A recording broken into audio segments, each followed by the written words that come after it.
Ultimately, though, it didn't work out with her. I mean, first off, when you wake up in the morning, after you take your 5 minute piss, you want to reward yourself for your hard work and your dedication by standing there for so goddamn long.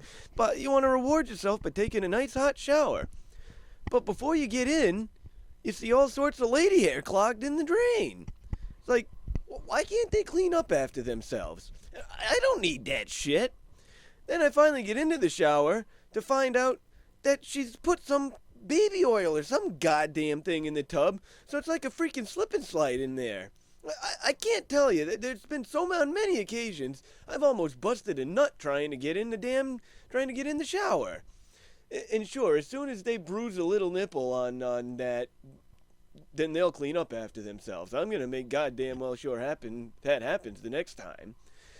And also, the other reason why it didn't work out is because she just became just too much of a bitch. There's just too many things she wanted to control, and too many things I just wasn't allowed to do. I mean, what the fuck? Let's do a little comparing and contrasting right now. I'll call it before and Aftwhore. First off, before I got out of the relationship, I had to keep the bathroom door closed every time I went in there to take a piss, or to brush my teeth, or just to get naked and play with myself. But she didn't like that. So I had to keep the door all closed.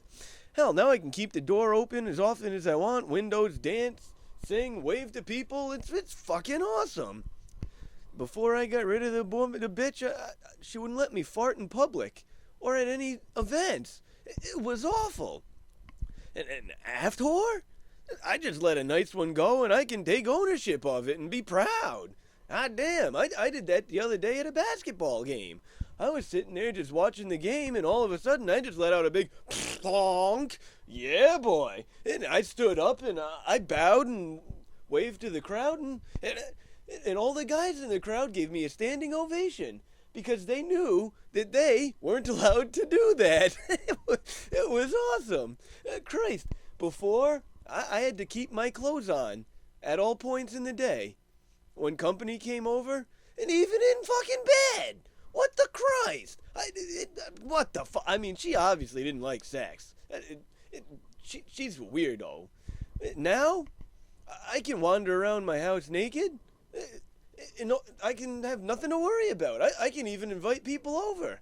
The only problem is now, I make sure that I invite them over, and they're naked already. It makes it so much easier. It's great that way. So, but the girls, they stick together. You know that if you ever told any of her girlfriends these stories, they would side with her, 'cause they are all united. It's just like a sisterhood of whores. It's awful.